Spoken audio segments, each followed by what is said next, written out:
canal MSM conversou com o editor-chefe do site De Olho na Mídia, Daniel Barenboim, sobre a cobertura que a imprensa brasileira e internacional faz de temas ligados a Israel e conflitos no Oriente Médio.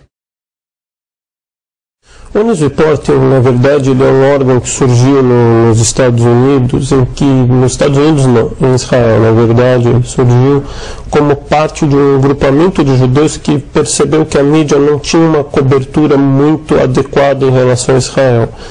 Essa relação, por que eu falei Estados Unidos? Porque o caso que chamou a atenção primariamente sobre a questão de deturpação de mídia foi um caso que saiu no New York Times, nos Estados Unidos, quando na época se saiu uma foto, e isso eu tenho no site do De Olho na Mídia, a foto, toda a história de como começou, de um soldado israelense saindo berrando com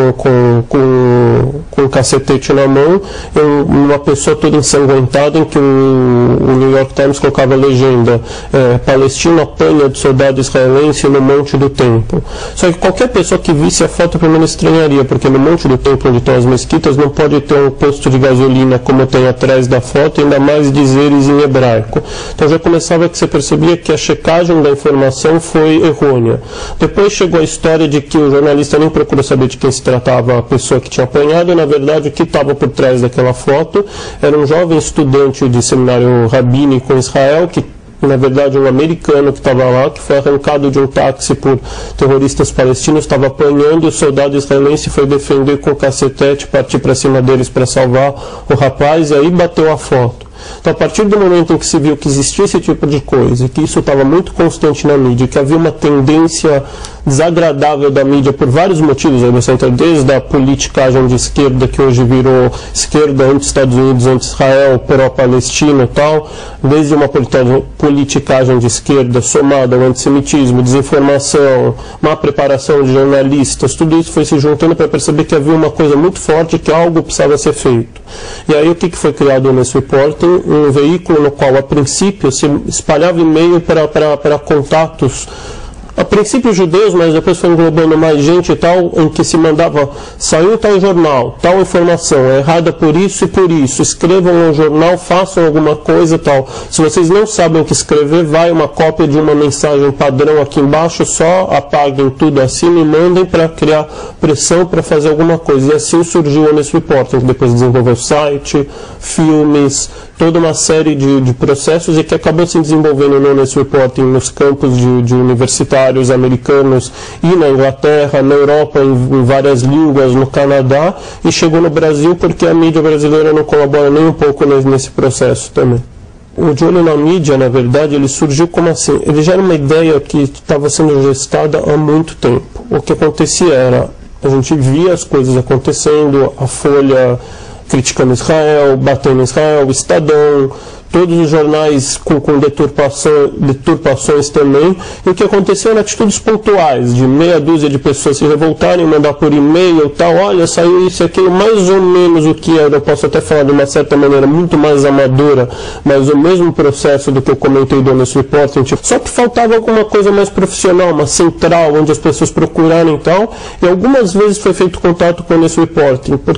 dá permissão, tal, como é que pode fazer. O Nesse Reporting só não começou antes no Brasil, porque tinha muito medo do amadorismo, de não saber tocar aqui, olha, vocês vão ter condição, é tão importante assim, como é que está a mídia aí e tal. Eu acho que um dos fatores mais chocantes que chegou, que eu lembro na época, pouco antes para o Nesse Reporting, que deve ter feito eles mudarem a ideia deles sobre tudo isso, foi quando o Globo publicou uma charge em que aparecia Arafat, na época, preso como se fosse Jesus crucificado, só que numa estrela de Davi. Então aparecia ali, e aquilo foi uma imagem muito chocante, saindo num jornal de massa, que nem o Globo no Brasil e tal. Aí eu acho que eles entenderam todo o processo que precisava mesmo. Aí no momento, a princípio, algumas instituições comunitárias judaicas, tal, algumas, ou mais centralmente uma, na verdade, em São Paulo, que eu não vou comentar o nome porque já está desvinculada do processo, mas na época ela encarou a ideia de vamos partir para dar profissionalismo, para mostrar para o próprio dono de suporte que não é qualquer um que está saindo. Ela deu start, só que ela falou justamente que ela não queria que fosse algo institucional, ou que parecesse alguma coisa, é de judeus, apesar de que está muito claro que quem faz ou quem participa são judeus ou pessoas simpatizantes da causa, mas a princípio a ideia era dar,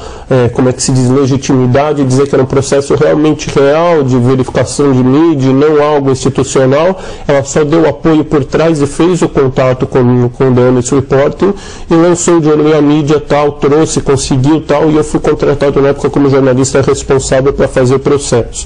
Na época o processo foi crescendo, isso faz 4 anos, vai fazer 5 anos no ano que vem, foi crescendo e a partir do momento ficou tão grande e a própria instituição não tinha mais demanda como dar conta, que ela falou: Daniel, já que você tocou o processo tudo muito bem como editor-chefe, como tudo, você agora é dono, procure, vamos dizer, apoio, subsídios, acho que você tem capacidade e tal.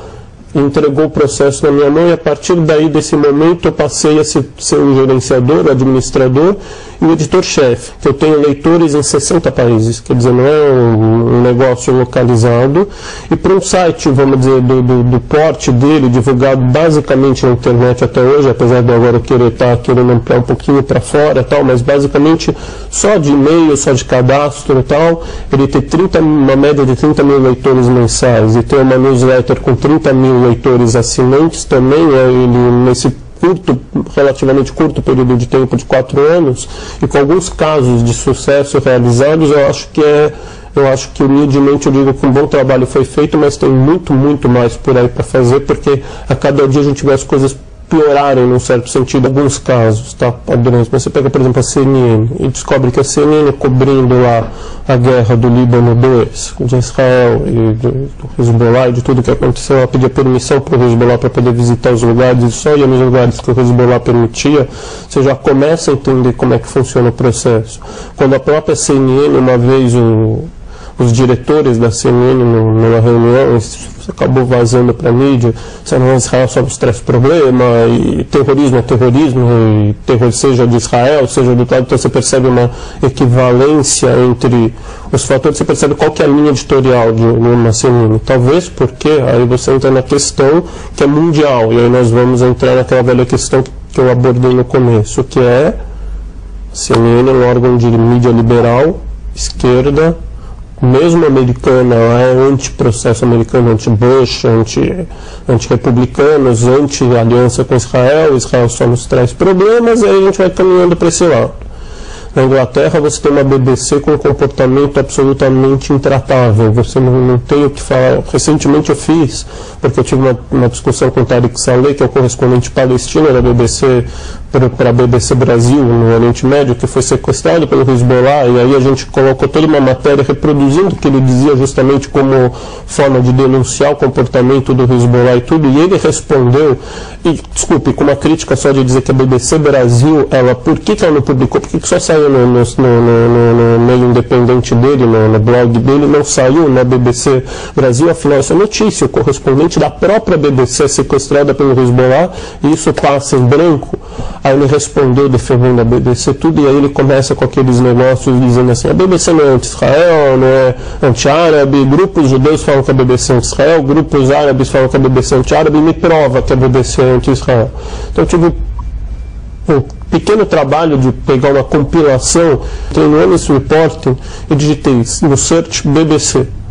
Saiu 150 páginas, ou seja, eu ainda tive o trabalho de apurar o que eu ia usar ali, porque era infindável. Aí eu peguei o relatório de 2007, que tem ali mostrando um relatório básico de acompanhamento de 2007, e aí mostrava assim, absurdos, por exemplo, uma das coisas que acontece no Brasil também, você falou de reflexo, eu já vou aproveitando para embutir o reflexo. Por exemplo, você pega assim, muitas matérias assim: soldados israelenses matam 300 palestinos na faixa de Gaza. Helicóptero israelense atira em negócio.